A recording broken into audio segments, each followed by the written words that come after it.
Dios bendiga a todos mis hermanos. Como ustedes saben, hoy es Noche de Damas con su presidenta Rudy Esperanza Pérez de Martínez. Aquí estamos, con lo que el Señor me dio. Como siempre investigamos, yo quise traerle esta noche. Yo no sé cuántos estuvieron aquí el domingo, cuando leímos una porción de Filipenses 2. El Señor a mí siempre, la Biblia entera me gusta, pero siempre me ha llamado la atención ese pasaje que leímos aquí el domingo.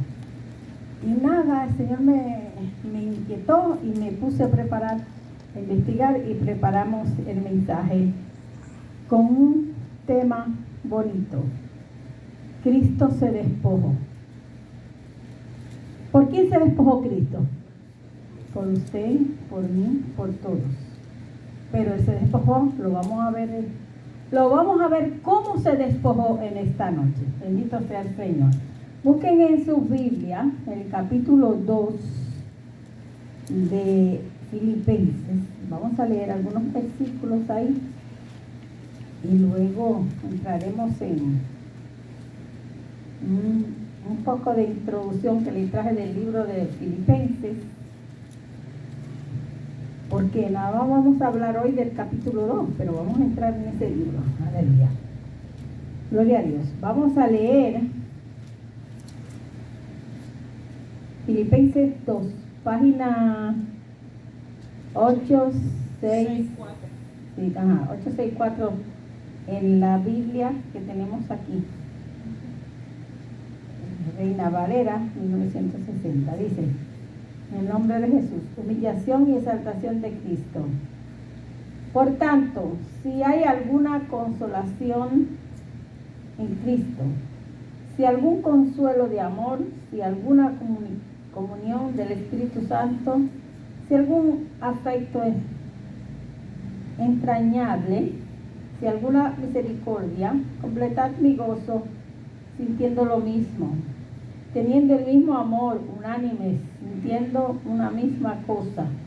Nada hagáis por contienda o por vanagloria, antes bien con humildad, estimando cada uno a los demás como a superiores a él mismo, no mirando cada uno por lo suyo propio, sino cada cual también por lo de los otros. Haya pues en vosotros este mismo sentir que hubo también en Cristo Jesús, cual siendo en forma de Dios, no escatimó el ser igual a Dios como cosa que aferrarse, sino que se despojó a sí mismo. ¿Ustedes saben lo que es Dios despojándose? Se despojó a sí mismo, tomando forma de siervo, hecho semejante a los hombres, y estando en condición de hombre, se humilló a sí mismo, haciéndose obediente hasta la muerte y muerte de cruz. Por lo cual Dios también le exaltó hasta lo sumo, y le dio un nombre que es sobre todo nombre, para que en el nombre de Jesús se doble toda rodilla de los que están en los cielos, en la tierra y debajo de la tierra, y toda lengua confiese que Jesucristo es el Señor, para gloria de Dios Padre. Por tanto, amados míos, como siempre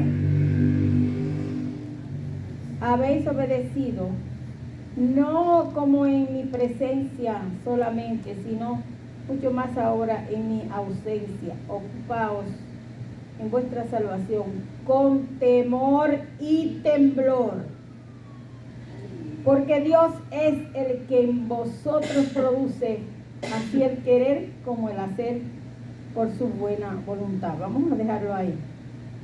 Gloria a Dios. Lo dejamos en el verso 13. Gloria a Dios. Bendito y alabado sea tu nombre. Vamos a dejar la Biblia abierta en ese capítulo, en el 2. Gloria a Dios, aunque busquemos algunas lecturas más que tenemos.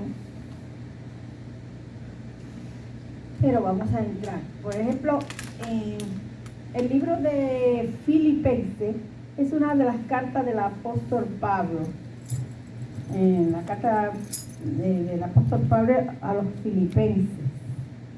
El apóstol Pablo también llegó a Filipos, una ciudad, ¿verdad?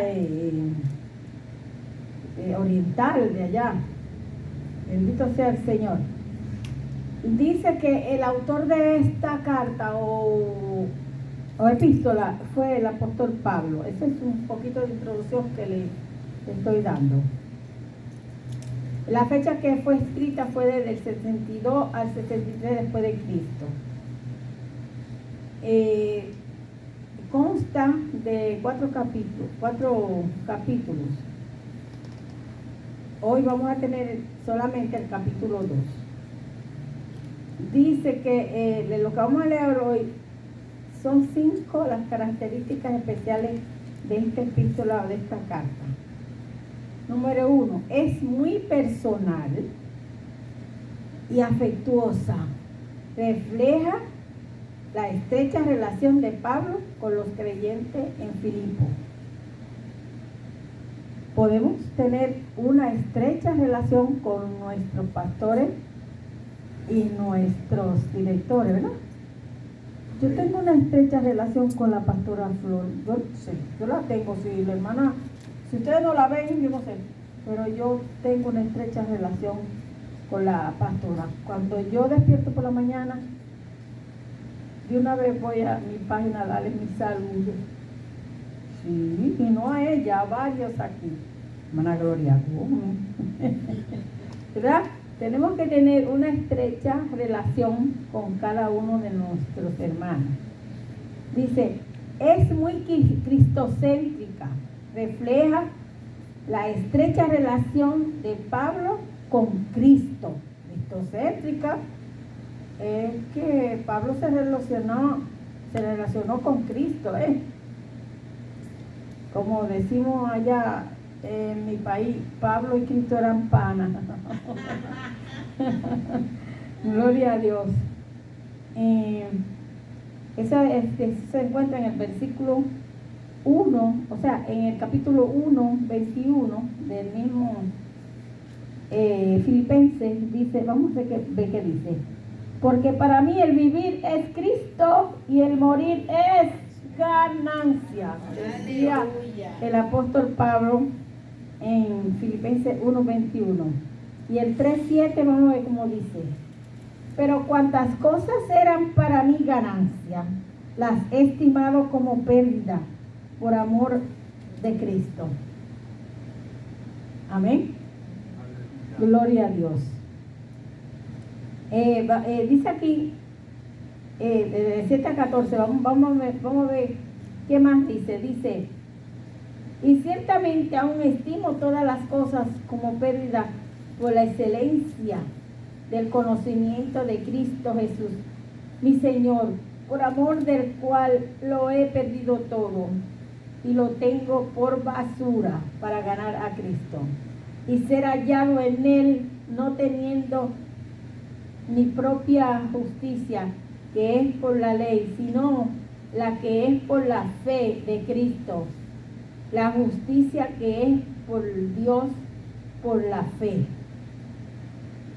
a fin de conocerle y el poder de su resurrección y la participación de su padecimiento, llegando a ser semejantes a él en su muerte. Y si en alguna manera llegase a la resurrección de entre los muertos, no que lo haya alcanzado ya, ni que ya sea perfecto, sino que prosigo por ver si logro hacer aquello para lo cual también ha sido por Cristo Jesús, dice aquí, vamos a hablar hoy.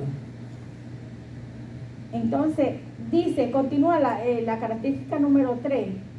Contiene una de las más profundas declaraciones cristológicas de la Biblia. Eso fue lo mismo que leímos al comenzar el capítulo 2, que habla de la humillación y de la exaltación de Cristo, el cual yo le dije que siempre esa lectura me ha llamado mucho la atención. Y quiero participarle que cuando yo tuve ese accidente mortal, que tuve 5 días coma, en el hospital principal de mi país, cuando me restauré y ya yo andaba por ahí, moviendo, ya usted sabe, me dice la pastora, ven acá, ¿y cuándo es que tú vas a coger una oportunidad para predicarnos y a decir todo lo que el Señor ha hecho contigo?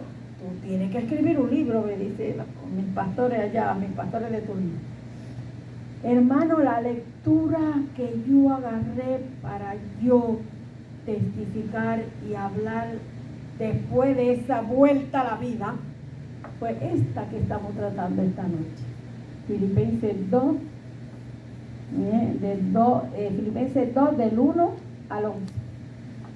Ahí le hablé, bendito sea el Señor. Y el Señor me ayudó. Y nada más decían los hermanos, wow. Porque el Señor me devolvió nuevecita, porque lo que Dios hace, lo hace bueno. Y el doctor decía que yo estaba incoherente. Dice mi pastora, y eso, que estaba incoherente. Era el chile, estaba normal, ¿verdad? Bendito sea el Señor, pero le damos gracias a Dios, no para gloriarnos nosotros, sino para gloriar y honrar el nombre de Cristo. Porque como le dije, lo que Dios hace, lo hace bien. Me devolvió y me devolvió bien. Bendito sea el Señor. Esta epístola es la epístola del gozo del Nuevo Testamento. Y la característica número 5 dice, presenta una norma vigorosa de la vida cristiana, incluso en el vivir humildemente como siervo, el proseguir hacia la meta, el regocijarse en el Señor siempre, el ser libres de la ansiedad, estar contentos en toda circunstancia y el hacer todas las cosas mediante la gracia y la fortaleza que concede Cristo Jesús. ¿Qué le parece? De todas estas 5 características que están aquí, que le he hablado ahora, depende el libro de Filipenses. Gloria a Jesús, bendito y alabado sea el Señor. Continuamos con el desarrollo, ¿verdad? Del capítulo 2. Vamos a ver si lo podemos alcanzar todo. Bendito sea el Señor. Dice que tenemos que comportarnos con humildad. La humildad está en el 2.3. Vamos a ver qué nos dice el 2.3. Nada hagáis por contienda o por vanagloria, antes bien con humildad, estimando cada uno a los demás como superiores a él mismo. La humildad es una actitud que me llama tanto la atención de Cristo. Mire, hermano, me encanta cómo el maestro agarra su toalla y se la tuerce por la cintura y se baja para lavarle los pies a todos esos muchachos que andaban con él.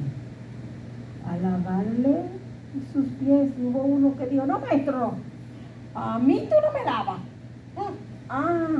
Entonces tú no quieres parte conmigo, Pedro, Juan Pedro.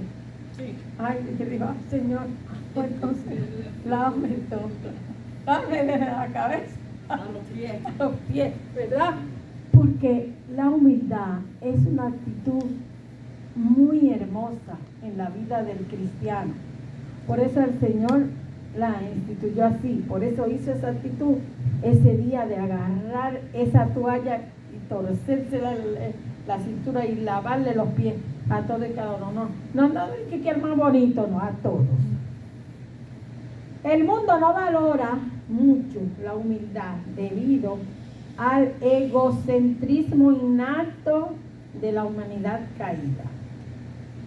Hay mucha gente que no dejan ver su humildad por su egocentrismo y su yo y su orgullo. Porque yo no hago esto. Ay, yo no hago eso. Servirle a fulana, que vaya ella. Ay, Dios nos ayude, por favor. Entonces, sin embargo, el punto de vista de la Biblia acerca de la humildad y de la salvación da muchísima importancia a la humildad. Ser humilde significa estar consciente de las debilidades humanas y listo a dar crédito a Dios y a los demás por los logros personales. Podemos leer en Juan 3:27, a ver qué nos dice. El libro de Juan 3:27. El que primero lo encuentre me ayuda. Ya lo tengo aquí. 3:27 dice: en cuanto en esto vinieron sus discípulos y se maravillaron de que hablaba con una mujer. Sin embargo, ninguno dijo: ¿qué preguntas o qué hablas con ella? Primera de Juan es esa. El capítulo. Gloria a Dios. No, es 3:27. Perdón, leí mal. Leí 4:27 y es 3:27. Respondió Juan y dijo: no puede el hombre recibir nada si no le fuere dado del cielo. ¿Qué le parece? No puede el hombre recibir nada si no le fuere dado del cielo. Ese es el Juan 3:27. Vamos a leer el 5:19 a ver qué más dice. El 5:19 dice: respondió entonces Jesús y les dijo: de cierto os digo, no puede el Hijo hacer nada por sí mismo, sino lo que ve hacer al Padre. Porque todo lo que el Padre hace, también lo hace el Hijo igualmente. Seguimos, bendito sea el Señor. Se debe ser humilde por ser criatura interior pecadora. O sea, nosotros heredamos una creación pecadora, ¿verdad? Vamos a ver qué dice Génesis 18:27. Ya le dije, el que primero lo encuentre me ayuda. Para ver si adelantamos. Génesis 18:27 dice: y Abraham replicó y dijo: he aquí ahora que he comenzado a hablar a mi Señor, aunque soy polvo y ceniza. Vamos a repetir otra vez. Y Abraham replicó y dijo: he aquí ahora que he comenzado a hablar a mi Señor, aunque sea polvo y ceniza. Aunque soy polvo y ceniza. Aquí está Abraham intercediendo por Sodoma y Gomorra, ¿verdad? Cuando él le intercedió por Sodoma, le regateó a Sodoma y a Gomorra, porque Moisés y Abraham, los dos, y fueron iguales. le regateaban a Dios las cosas, bendito sea el Señor, pero eso es por el amor a Dios. Gloria a Jesús. Entonces, dice que no tiene de qué enorgullecerse, sino en el Señor. En el Señor es que nosotros... Yo me enorgullezco que tengo el verdadero Dios. Yo soy orgullosa de que tengo a un Dios que vive y reina y me oye. Yo soy orgullosa de que cuando yo me meto en el baño y en que esté sola, desde ahí el Señor me oye.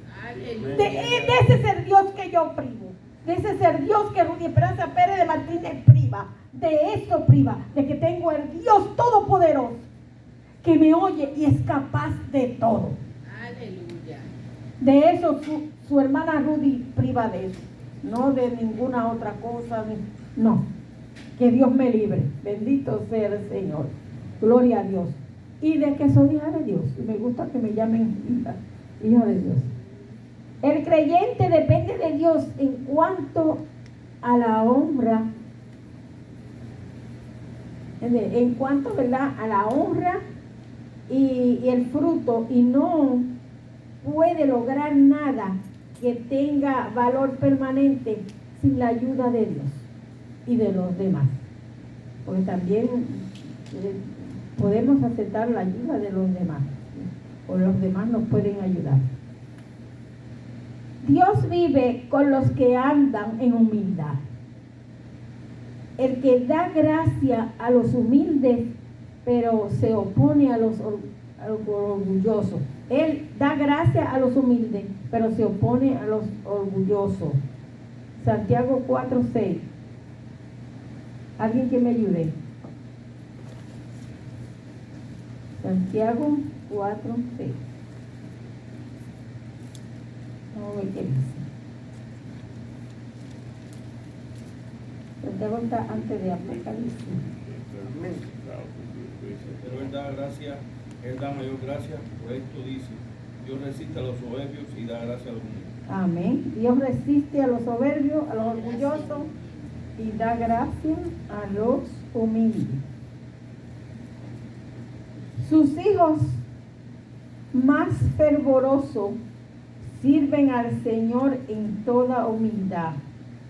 Eso dice Hechos 20:19. Sirven al Señor con toda humildad. Los creyentes deben vivir en humildad con los demás, considerándolos más importantes que ellos mismos. O sea, yo tengo que ponerle atención a cada uno de mis hermanos y no creerme que mis hermanos son menor que yo. Cuando un hermano me dirige la palabra, yo tengo que prestarle atención como si estuviera hablando con el presidente. ¿Por qué? Porque es una persona humana que salvó el Señor, que pagó el Señor toda su sangre por ese hermano. ¿Y usted cree que la sangre de Cristo es cualquier cosa? Lo que más valor tiene en esta tierra es la sangre de Cristo, y Él la dio por usted y por mí. Entonces nosotros no podemos tratar a nuestro prójimo mal, ni creernos que somos más. Y aunque podemos pensar que la jerarquía hay que respetarla y hay que tenerla en cuenta, pero en cuestión de la hermandad de los hijos de Dios, no hay que andar por encima de la... Mira al otro por encima de María. No, ese es su hermano, que Cristo murió por su hermano igual que por usted. Entonces estamos llamados a andar amigables, unidos, a prestarnos atención unos a los otros, a respetar el otro como si fuera yo mismo. Y usted sabe lo grande que es eso, hermano. Y hay que llevarlo a cabo. Si somos hijos de Dios, hay que llevarlo a cabo, ¿verdad? Los creyentes deben vivir en humildad con los demás, considerándolos más importantes que ellos mismos. Romanos 12:3, ¿qué dice? Alguien que me ayude huyendo. Romanos 12:3.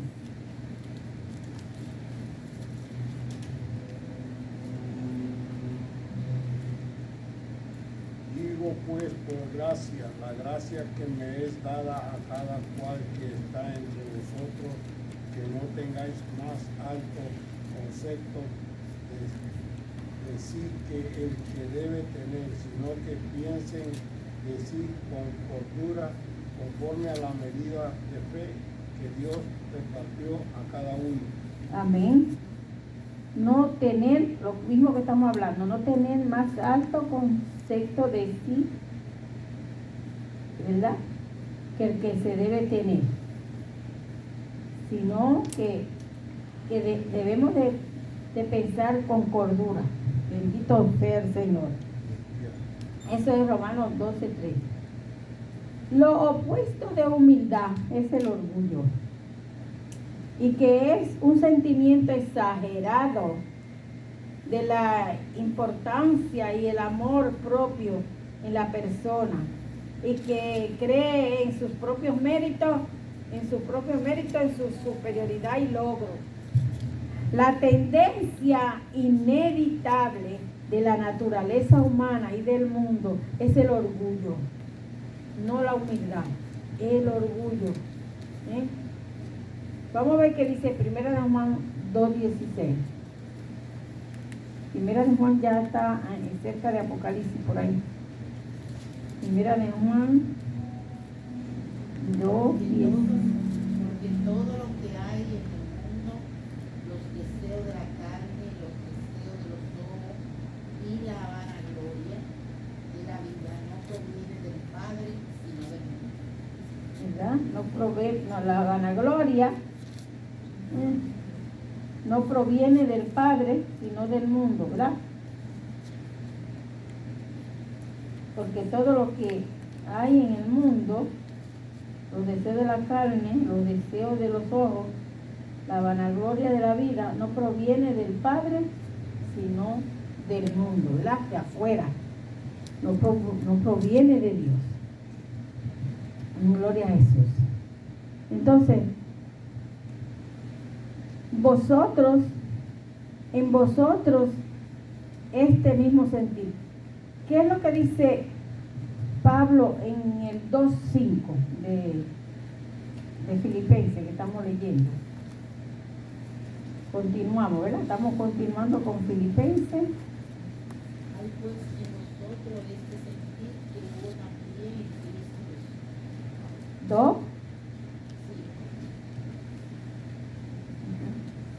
Allá pues, este mismo sentir que hubo en Cristo.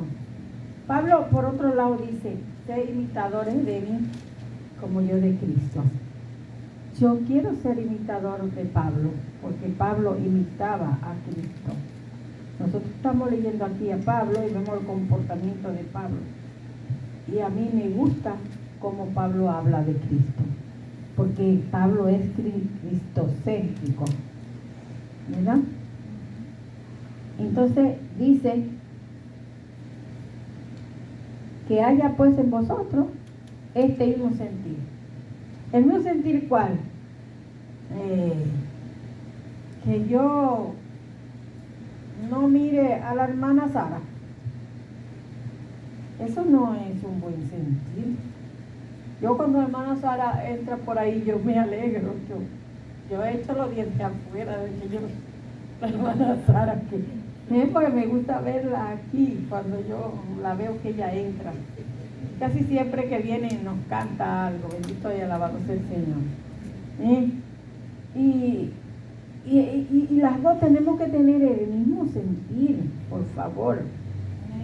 Dice, Pablo pone de relieve la manera como Jesús dejó la gloria incomparable del cielo y asumió la condición humillante de un siervo, llegando a ser obediente hasta ir a la muerte, a fin de beneficiar a otros.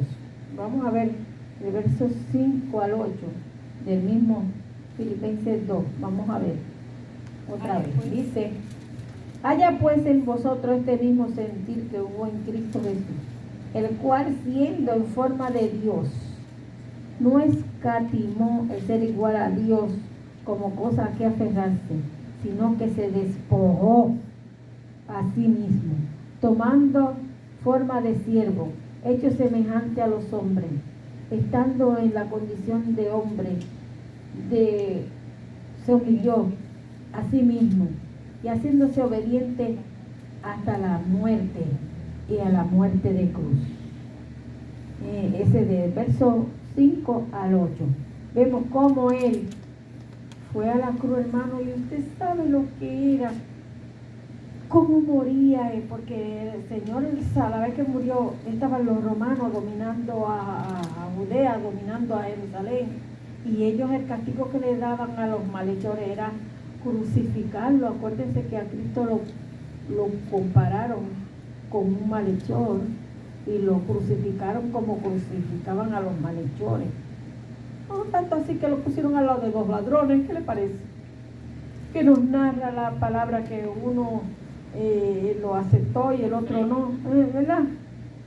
Y usted sabe lo que es todo el día en medio del sol, lo que fuera que hubiera agua, luz o los seres, derramando toda su sangre ahí, como un malhechor, como dice la palabra, como un malhechor. Y usted sabe que él dejó su gloria, ¿verdad? Y vino, se hizo, ¿verdad? Dice, la humildad de Cristo debe hallarse en sus seguidores, a quienes se llaman que vivan en sacrificios y abnegación, preocupándose por los demás y velando por sus intereses. Aunque a veces a simple vista nosotros digamos, no, pero yo no tengo que ayudar a nadie, que haya personas, no, usted tiene que, si usted ama a Dios y cree en el Señor y tiene fe y quiere obedecer, usted tiene que ayudar a su hermano. Y cuando su hermano se encuentre en las más mínimas condiciones, en conflicto, estamos llamados a hacerlo. Y nosotros hacemos el trabajo de hacer lo que podemos, pero que el Señor sepa y vea que nosotros queremos obedecer. Porque debe haber en nosotros ese deseo de obedecerle. Porque nosotros tenemos que, si aceptamos esta fe tan grande que tenemos, de ese Dios tan poderoso que tenemos que obedecer, como dice aquí. ¿Cuántos lo creen? Tenemos que obedecer. Y usted dirá, oye, hermana, trajo unas palabras duras. No. Yo me fajé y encontré esto, y esto le estoy dando, porque es así. Es así. El 2.6 dice, siendo en forma de Dios. El 2.6 dice, ya lo leímos, ¿verdad? El cual, siendo en forma de Dios, no estimó al ser igual a Dios como cosa a que aferrarse. Hay, por ejemplo, en la vida literal, por ejemplo, los hijos de papi y mami. Ay, ¿por qué me están mandando a mí a hacer cosa? No, mi papá no va a querer, ni mi mamá tampoco. No, pero ya nosotros, después que nos gobernamos y sabemos quién es Dios, y que es Dios que nos manda, pues sabemos lo que es el Evangelio, y sabemos que es Dios que nos manda, nosotros tenemos que obedecer al más grande, al papá de los papaces, a Dios, ¿verdad?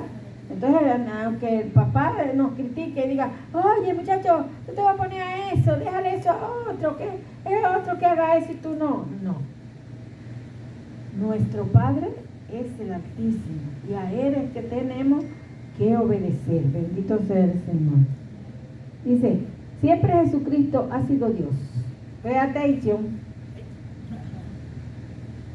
Porque hay por ahí una gente que dice que nosotros tenemos un Dios de 3 cabezas. Para nosotros le llamamos el Padre, el Hijo y el Espíritu Santo. Que nosotros tenemos un Dios de tres cabezas. Es que el Espíritu Santo es Dios. Es que el Padre es Dios. Es que Jesucristo es Dios. Yo he aprendido a diferenciar las dimensiones de Dios. Antes, en el Antiguo Testamento, por allá, cuando estaba Moisés, le decían el Padre. Pero es Dios. Después que el Señor vino y el Espíritu Santo preparó a María y que naciera Jesús, nació el Hijo de Dios. Pero en buen español, el Señor se vació en el vientre de María y produjo ese Hijo en el vientre de María. Y María lo parió naturalmente, literalmente, como pare una mujer. Y Jesús nació y creció en sabiduría y todo, hasta que llegó su hora indicada. Y a los 33 años, a él lo crucificaron y él murió, tal como decían los profetas, la profecía y el Antiguo Testamento o la Torá, como dicen. Él murió. Fue después que murió, resucitó a los 3 días, como dice la palabra y los profetas, y él ascendió al cielo delante de más de 500 gente. Que 500 gente no se van a poner de acuerdo para mentir. ¿Quién va a mentir delante de más de 500 gente? Porque así lo dice la historia y la Biblia, más de 500 gente, ¿verdad? Entonces, ahora el Señor no está aquí con nosotros porque se fue para su lugar de origen. Pero ¿quién está con nosotros? ¿Y quién es el Espíritu Santo? Jesús, el Padre. Hágase tonto. y no crea que el Espíritu Santo es Dios y que es Jesucristo, para que cuando el Señor le saque su librito ahí, no sea tonto. Usted tiene que saber entender la palabra. No adoramos a un Dios de 3 cabezas. El Señor tiene 3 dimensiones: Padre, Hijo y Espíritu Santo. Aleluya. Y los 3, el mismo Dios. Amén.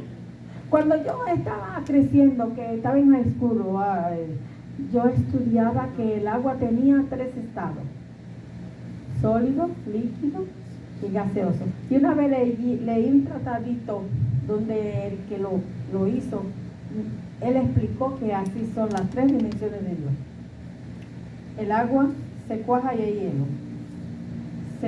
se evapora y se pone líquida, pero los 3 son agua. ¿Quién dijo que no?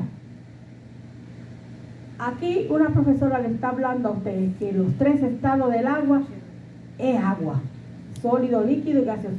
Así es Dios. Cuando yo le hice tratadito, yo dije, no me engana nadie.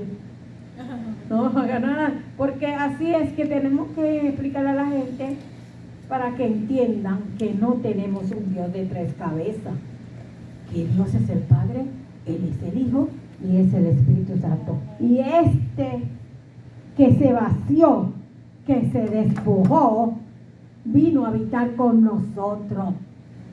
Se despojó. ¿Usted sabe lo que es? Él dejó su gloria, dejó sus privilegios en el cielo para salvar a la humanidad aquí en la tierra. ¿Cuánto lo creen? Amén. Gloria a Dios. Bendito sea el Señor. Colosenses 1, 15 y 17. Vamos a leer eso. Colosenses 1, verso 15 y 17. Vamos a leer. Dice: Él es imagen de Dios invisible. ¿Quién? Dios. Jesucristo, ¿verdad? Él es imagen del Dios invisible, el primogénito de toda creación, porque en Él fueron creadas todas las cosas, las que hay en los cielos y las que hay en la tierra, visibles e invisibles, sean tronos, sean dominios, sean principados, sean potestades. Todo fue creado por medio de Él y para Él. y Él es antes de todas las cosas, y todas las cosas en Él subsisten. ¿Qué le parece? Ya. Desde el principio, Dios es Dios. Jesús es Jesús. El Espíritu Santo es el Espíritu Santo. Bueno, ya me dicen que por ahí estoy casi, pero un poquitito nada más. Bendito sea el Señor. Gloria a Dios. Dice, se despojó a sí mismo. El sentido literal en griego es que dejó a un lado su gloria celestial, su posición, su riqueza, sus derechos, el uso de sus atributos divinos. Ese despojarse significa no solo la restricción voluntaria de sus capacidades y privilegios divinos, sino también la aceptación del sufrimiento, de la incomprensión, del maltrato, como hablamos ahorita de la cruz, del Calvario, del odio y de la horrible muerte en la cruz, como hablamos ahorita, ¿verdad? Mire todo lo que hizo. Él hizo forma de siervo, gloria a Dios, semejante a los hombres. Ocupaos de vuestra salvación. Los creyentes salvados por gracia deben ocuparse en su salvación hasta el final. Si dejan de hacerlo, perderán la salvación recibida. ¿Cuánto lo creen? Amén. Yo lo creo porque así que me dice mi Biblia. Amén, amén. Por ahí hay gente que dice que la salvación no se pierde. Amén. Pero si la Biblia dice que hay que ocuparse con temor y temblor por algo, ¿lo dice? Entonces dice, ocupaos de vuestra salvación, ¿verdad? No deben ocuparse en su salvación con simples esfuerzos humanos, sino mediante la gracia de Dios y el poder del Espíritu que reciben. Gloria a Dios. Para ocuparse de su salvación, el creyente debe resistir al pecado y seguir las demás, los deseos del Espíritu Santo que vive en él. Eso comprende un esfuerzo constante a fin de usar cada medio que Dios le da, que Dios ha provisto, derrotar el mal, revelar la vida de Cristo de modo que de ocuparse de la salvación, y enfoca la importancia de la santificación. O sea, debemos de ocuparnos, trabajar para santificarnos, ¿verdad? El creyente se ocupa en su salvación acercándose siempre a Cristo, recibiendo el poder para tener la voluntad de actuar de acuerdo con los propósitos de Dios. Así que los creyentes son colaboradores de Dios, según 1 Corintios 3:9, que no vamos a leer. Pero así dice, que somos colaboradores de Dios para llevar su propia salvación a buen término en el cielo. Y ocuparnos de nuestra salvación con temor y temblor. Dice que en la salvación realizada por medio de Cristo, Pablo le deja lugar al temor y al temblor. Todos los hijos de Dios deben tener un temor sagrado. Ese temor sagrado dice que los haya de temblar así la palabra. Que los haga temblar la palabra de Dios. Y apartarse del mal, dice. El temor del Señor no es como se define con frecuencia, solo temor reverente, sino que incluye el temor del poder de Dios, de su santidad, de su justa retribución y miedo de pecar contra y enfrentar las consecuencias del pecado. Bendito sea el Señor. Nosotros debemos de hacer tal y como dice la Biblia, con temor y temblor. La gracia de Dios obra en sus hijos para producir el deseo y el poder para hacer su voluntad. Sin embargo, la obra de Dios no es de imposición, ni de gracia irresistible. La obra de la gracia en los creyentes depende de su fidelidad y cooperación. Cada uno de nosotros tenemos que ser fieles y cooperar. ¿Cooperar con qué? Con la obra, con cada uno de los hermanos, unos con otros, y realizar en obediencia plena todo lo que el Señor nos da. Gracias, Señor, te damos en el nombre de Jesús, porque tú te despojaste, porque viniste, Señor, por amor a nosotros. Oh, Señor, porque dejaste tu gloria, dejaste todos tus beneficios para venir a nosotros. Gracias, Señor, por ser nuestro Salvador. Te lo agradecemos en el nombre de Jesús. Amén.